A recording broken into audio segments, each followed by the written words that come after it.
Okay, Assalamualaikum and a very good, now it's evening. Okay, anda bersama saya untuk kursus JKJ 203, Falsafah Sains Sosial. Ini merupakan sidang video, okay, yang digantikan dengan sesi Webex. Untuk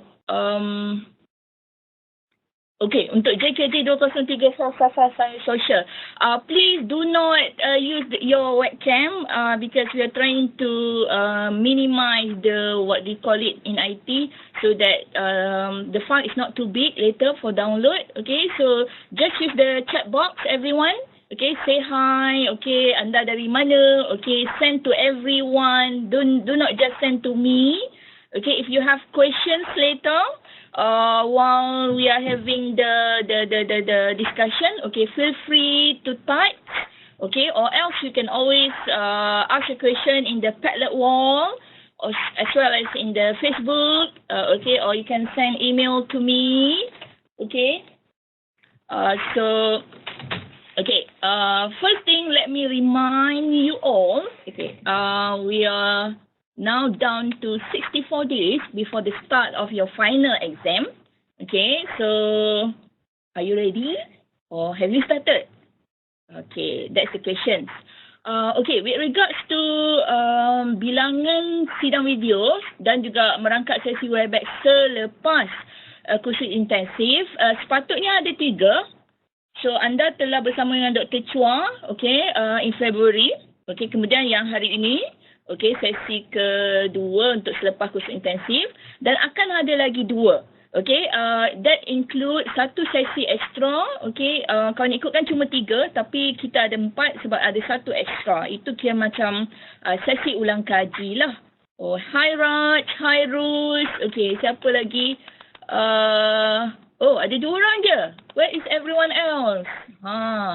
Ada seorang dari Kuantan, Muhammad Ali. Okay, Ruz dari Perak, Ruzaini, Raj daripada KL. Hi. Okay, so many things that I want to talk about. Okay, so that's why I have to look at the chat box, look at the portal, and trying to start the Prezi later. Okay, so just bear with me. So you can ask questions here. If I have time, I will look into this from time to time during our discussion. But basically, our focus now for today adalah untuk membincangkan topik 8, iaitu apakah implikasi apa yang anda telah belajar tentang falsafah sains sosial terhadap penyelidikan. Okay, kita akan bincangkan seolah-olah macam terlalu awal sebab anda sekarang ini masih lagi tahun 2, sedangkan implikasi terhadap penyidikan ni akan anda depan ni, okay, di tahun akhir kelak, okay, tahun 4 atau tahun 5, tapi orang kata elok kita mulakan daripada sekarang, okay, because kita akan bercakap tentang apakah isu permasalahan kajian. Jadi untuk cara anda kenal pasti perlu bermula pada sekarang. Ada beberapa bahan bacaan tambahan. Saya faham buku e-books yang kita gunakan sebagai rujukan utama agak sukar untuk difahami. Okay, saya telah rujuk buku yang lebih baru. Okay, walaupun buku ni beratus-ratus muka surat, anda tak perlu baca semua. Anda perlu baca bab-bab yang saya telah tekankan. Itu juga artikel. Kalau boleh baca semualah. Okay. Dan juga ada YouTube video, okay, dan yang paling penting, what do you call that, highlight untuk perbincangan adalah merujuk kepada slide Prezi, dan di akhir itu nanti akan ada Quizlet untuk anda gunakan sebagai bahan ulang kaji. Okay, so ask questions here and look at the topic 8.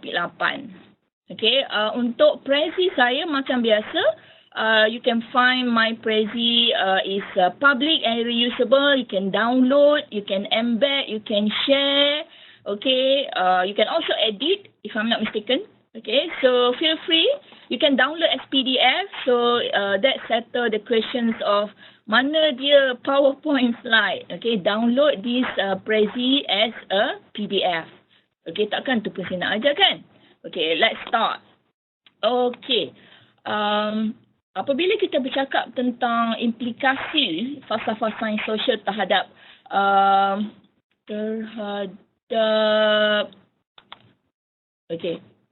wait a minute. Terhadap penyelidikan. Ini adalah merujuk kepada projek penyelidikan tahun akhir yang akan anda lakukan di tahun 4 ataupun tahun 5 bergantung kepada tempoh pengajian anda.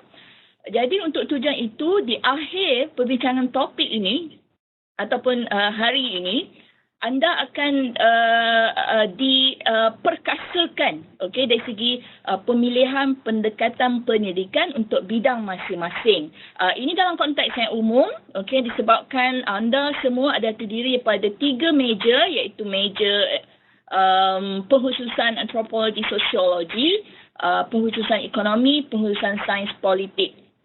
Hanaku, please switch off your webcam. Still on tu.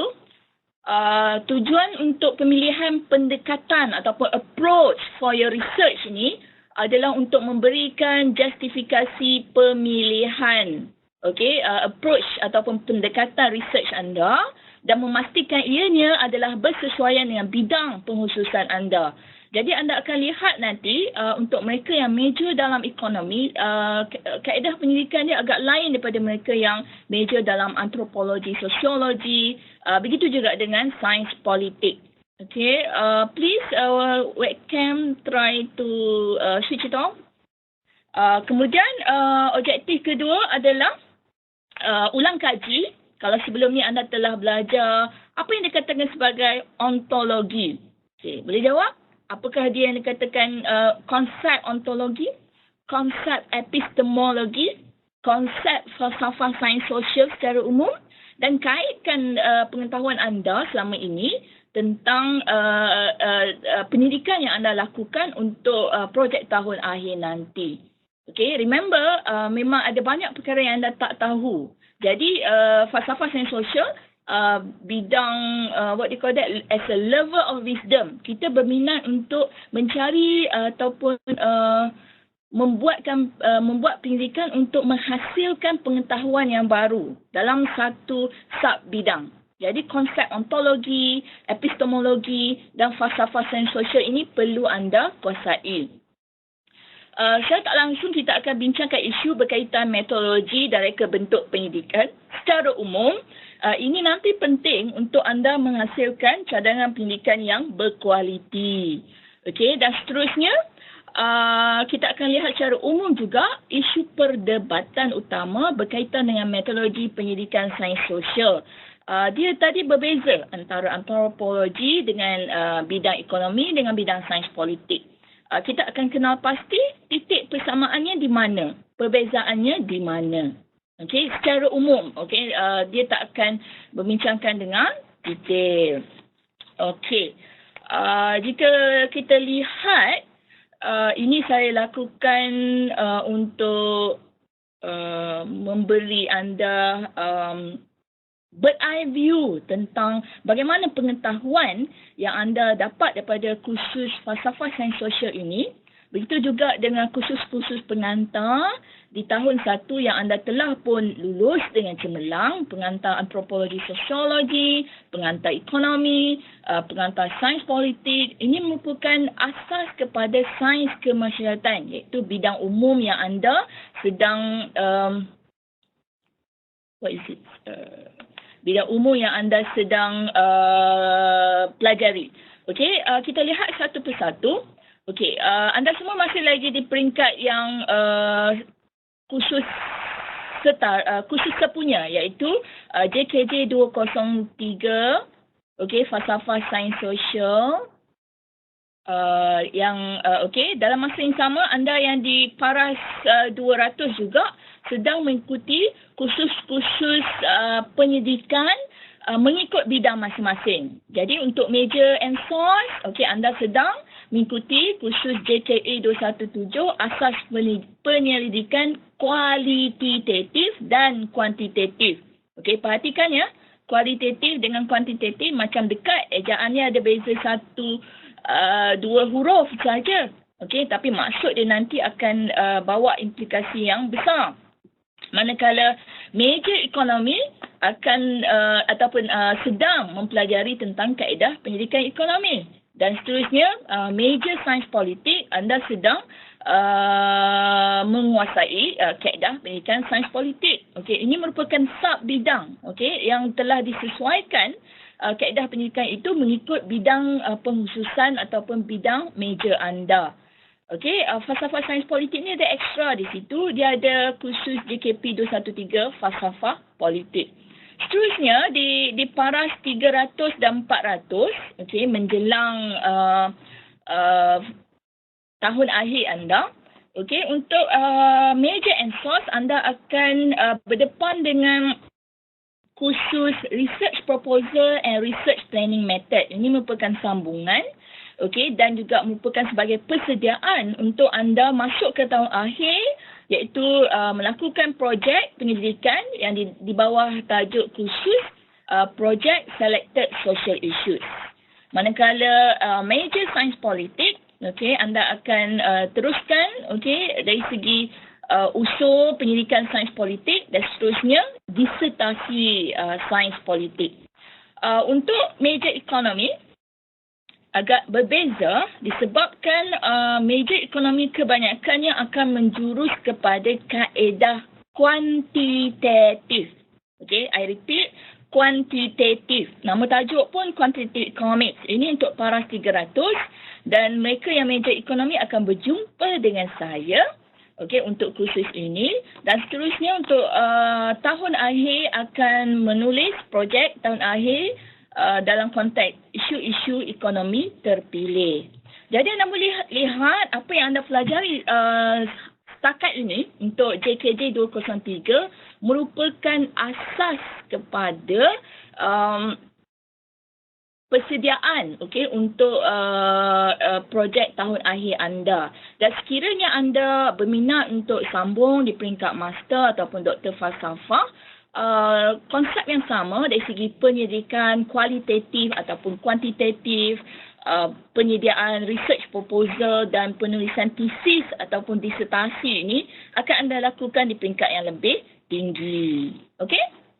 So, jadi saya harap anda clear kenapa perlu belajar JKJ, kenapa anda perlu kuasai konsep-konsep, topik-topik yang kita bincangkan. Okey? Dan dari situ bagaimana anda akan pergi ke sub bidang ataupun pengkhususan masing-masing. Dan dari segi contohnya NSOS, apakah isu-isu sosial yang anda akan pilih ataupun major ekonomi? Apa isu ekonomi yang anda akan pilih? Politik begitu juga. Ini merujuk pada kursus-kursus lain yang anda akan kuasai sama ada di tahun 2, 3 atau 4. Contoh dia untuk major ekonomi, kursus major dan juga kursus minor iaitu wang dan perbankan, labor economics, okay, itu adalah niche bidang ekonomi, contohnya wang dan perbankan, isu-isu berkaitan dengan bekalan wang, pasaran modal. Okay, mungkin isu yang anda ingin pilih nanti untuk dijadikan kajian, contohnya adalah kesan krisis. Okay, kita ada banyak krisis. Kita ada krisis, financial crisis 1998, financial crisis 2008-2006 yang terkini. Okay. Jadi itu boleh jadikan contoh topik terpilih berdasarkan wang dan perbankan. Manakala labor economic, contoh dia anda boleh jadikan isu minimum wage ataupun gaji ataupun upah minima. Penetapan upah minima, kesan terhadap sektor pembuatan, contoh dia. Ataupun di paras 400, anda akan pelajari ekonomi perindustrian, termasuklah kemasukan pelabur asing. Jadi anda ingin lihat kesan kemasukan pelabur asing, contohnya di bahagian lepas Pulau Pinang, FTZ, Free Trade Zone, terhadap pembangunan ekonomi negara. Jadi itu adalah contoh isu-isu ekonomi. Manakala untuk antropologi sosiologi, contohnya di paras 200, anda belajar tentang isu-isu antropologi sosiologi, isu-isu ketaksamaan sosial, isu-isu perbandaran di negara membangun, okey, agama dan hubungan sosial, paras 300, budaya, penyakit. Jadi kita akan lihat contoh nanti. Contohnya anda ingin kaji tentang social issues, penagihan dada, apa lagi isu budaya, macam-macam lah. Saya pun tak belajar tentang antropologi.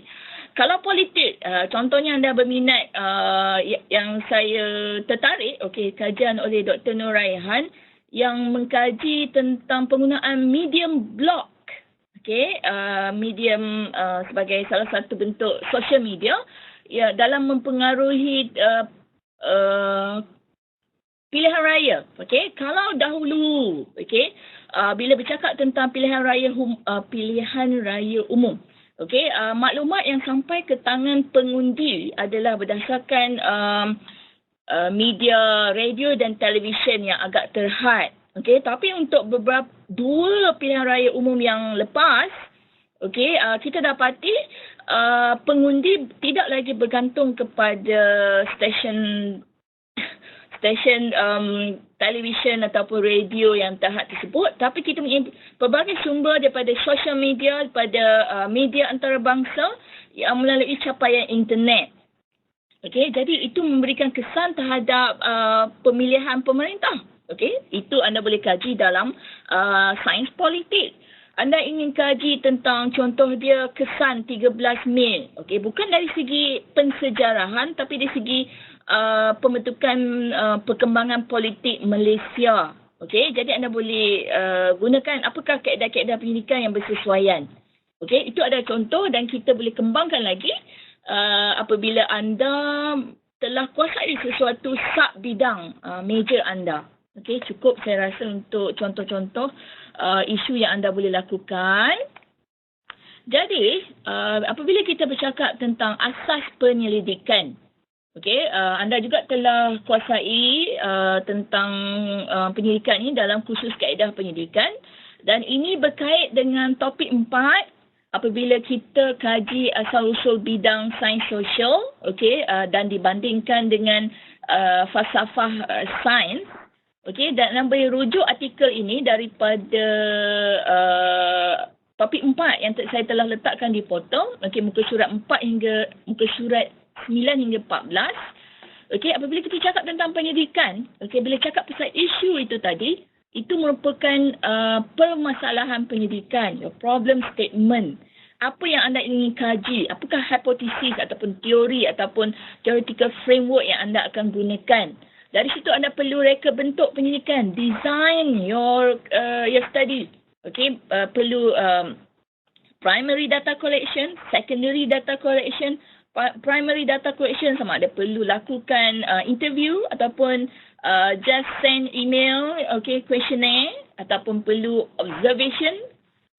Itu adalah cara pengumpulan data, dan seterusnya anda perlu menganalisis data anda tersebut sama ada data primer ataupun data sekunder, dan seterusnya menganalisis hasil pendidikan anda untuk menguji hipotesis, dan inilah ilmu baru yang anda hasilkan. Walaupun it's very small contribution, tapi itu adalah satu bentuk ilmu baru. Anda menjawab permasalahan ini tadi, ataupun objektif yang anda nyatakan untuk tujuan penyidikan projek tahun akhir. So you need to be familiar with this design. Mengapa kita perlu kaji ataupun mengapa anda perlu melakukan pendidikan sains sosial ataupun kajian sains sosial. Apakah nilai yang kita boleh dapat?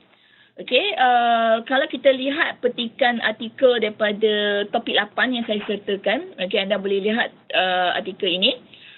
Social scientist, apabila anda melakukan projek tahun akhir itu, bayangkan diri anda ni sebagai ahli sains sosial. Kalau ahli sains melakukan eksperimen di lab, anda melakukan eksperimen terhadap masyarakat, terhadap orang, terhadap fenomena masyarakat itu tadi. Jadi anda akan mengkaji pelbagai fenomena yang mana pembuat dasar iaitu kerajaan, institusi dan juga firma, private sector. Kalau dalam ekonomi, contoh dia Kalau anda kaji tentang teori pengeluaran, minimum cost, maximum profit, itu satu isu yang sangat penting untuk firma, yang memaksimumkan keuntungan. Contoh, jadi maksud dia kajian-kajian anda itu ada nilai ataupun ada sumbangannya. Jadi di akhir kajian itu anda selalunya akan kaitkan dapatan kajian anda dalam bentuk apakah pembuat dasar boleh lakukan atau boleh cadangkan merujuk kepada dapatan kajian anda. Ini memerlukan kaedah untuk pengumpulan dan analisis data yang pelbagai. Yang saya sebut tadi, data primer, data sekunder, itu merupakan kategori data yang paling asas. Cara nak kumpulkan data tu pelbagai juga. Kita dapati social science ni mempunyai kaedah-kaedah yang kita sebagai ahli sains sosial boleh gunakan untuk memastikan plausibility and accuracy, ketepatan pelbagai huraian tentang critical event penting. Contoh yang saya sebut tadi tentang peristiwa 13 Mei, apakah implikasi politik terhadap hubungan kaum ataupun kedudukan parti politik utama Malaysia. Contoh, saya critical event lain, financial crisis, kesan dia terhadap sama ada sektor tertentu ataupun terhadap ekonomi negara. Isu dadah, isu apa lagi, isu keagamaan. Dari itu merupakan isu-isu yang perlu dikaji dan seterusnya akan ada pelbagai hasil kajian. Jadi setiap satu tu dia tak ada right or wrong, in the sense macam soalan multiple choice, anda pilih ni betul tak betul, tapi bergantung kepada bagaimana anda menerangkan hasil dapatan anda. Itu merupakan satu skill yang anda akan bangunkan bermula daripada hari ini. Dan merujuk kepada satu lagi artikel yang saya letakkan di portal, apabila kita bercakap tentang perdebatan kajian sains sosial, kita akan lihat umum ni tadi, di bawah sains sosial ni kita ada 3 meja. Kita ada antropologi sosiologi, kita ada ekonomi, kita ada sains politik. Jadi kaedah tu pun pelbagai. So kita tak boleh kata, kaedah saya betul, kaedah awak salah. So you need to understand perdebatan dari segi metodologi yang digunakan, dan untuk itu kita kena lihat case by case. Dan dalam konteks ni pengalaman seorang penyelidik. Berbalik kepada apa yang dikatakan sebagai penyelidikan ataupun kajian ataupun projek tahun akhir itu nanti, ia adalah merujuk kepada satu kaedah yang sistematik. Maksud dia, sistematik ni maksud dia, bab 1 mestilah pengenalan. Bab 2 mestilah kajian literatur. Pasal apa ya? Kajian kesusastraan ataupun literature review. Bab 3 mestilah metodologi. Bab 4 mesti analisis. Bab 5 adalah mesti concluding remarks ataupun kesimpulan. Dan the whole projek tahun akhir ni dia mestilah mempunyai satu tajuk dan satu abstrak ringkas yang menggambarkan keseluruhan isi kajian tersebut. Itu yang dikatakan kajian dengan kaedah yang sistematik. Kenapa buat kajian atau kenapa buat pendidikan ini tadi? Sebab anda ingin kaji sesuatu isu, sesuatu permasalahan, mengikut bidang.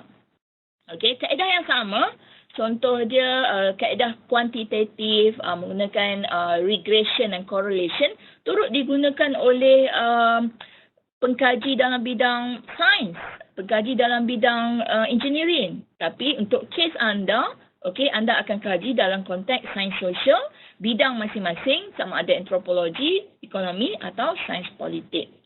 Saya ingin tarik perhatian anda terhadap konsep melakukan penyelidikan sains sosial ni, membuat kajian sains sosial ni bertujuan untuk our understanding of what can know about something. Maksudnya nak cari permasalahan tu pun anda yang tentukan. Jawapan kepada permasalahan tu pun anda yang tentukan. So, apa yang anda nak tahu, okay, itulah anda akan kaji. Lepas tu, bagaimana anda nak kumpulkan pengetahuan itu? Itulah kaedah-kaedah yang anda akan gunakan.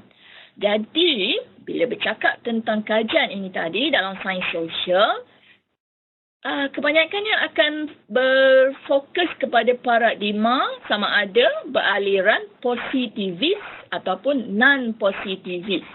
Okay? I know banyak.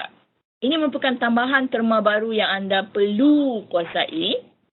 Okay? Tapi dia ada kaitan juga dengan apa yang anda telah kuasai sebelum ini. Ingat tak?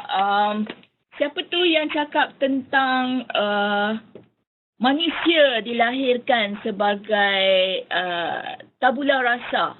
Ingat tak siapa cakap? Raj? Siapakah ahli falsafah yang menyebut manusia dilahirkan sebagai tabula rasa? Muhammad Ali, seorang lagi ahli falsafah, ada dua ekstrim ya, mengatakan bahawa I think, therefore I am. Saya berfikir, jadi saya hidup. Ingat tak? Ulang kaji ni. Saya dah terangkan sebelum ni. Dan juga Dr. Syed, Dr. Chua juga telah berulang kali sebut benda yang sama. Ingat tak? Ruzaini, siapa yang sebut tu? Manusia dilahirkan ibarat kain putih. Jadi di satu pihak yang lain pula kata, I think, therefore I am. Okay?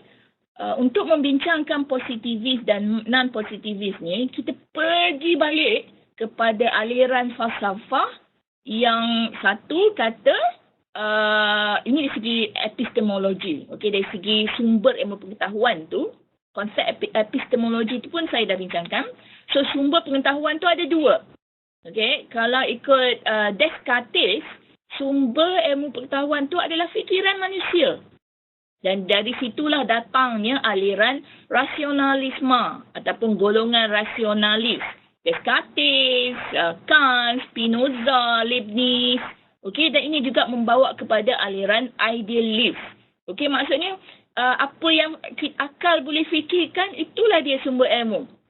Sedangkan di satu sudut yang lain, okey, yang tabula rasa tu tadi, kain putih tu tadi, maksud dia ilmu ni datang melalui sensory experience, iaitu melalui pengalaman panca indera. Siapa yang cakap? John Locke. Okey. Jadi maksud dia kalau kita pegang, kita pandang, kita dengar, kita apa lagi ya, sensory, maksudnya panca indera tu, itu adalah sumber ilmu. Okey, itu membawa kepada aliran empirisisme ataupun ahli empiris. Okey, so apabila kita bercakap pada paradigma pendidikan positivis hari ini, dia tak lain tak bukan adalah berkaitan dengan aliran empirisis itu sendiri. Iaitu kita mesti buktikan melalui empirik. Empirik maksudnya merujuk kepada panca indera secara tak langsung. Sedangkan aliran paradigma non-positivis, nama lain dia interpretivis ataupun post-positivis. Okey, harap bersabar. Ini merupakan aliran yang berkait kepada sumber ilmu itu adalah daripada akal fikiran, iaitu golongan ataupun aliran rasionalisme seperti Descartes itu. Okey. So, kita dapati tadi ada dua ekstrim. Kalau positivis dia lebih berbentuk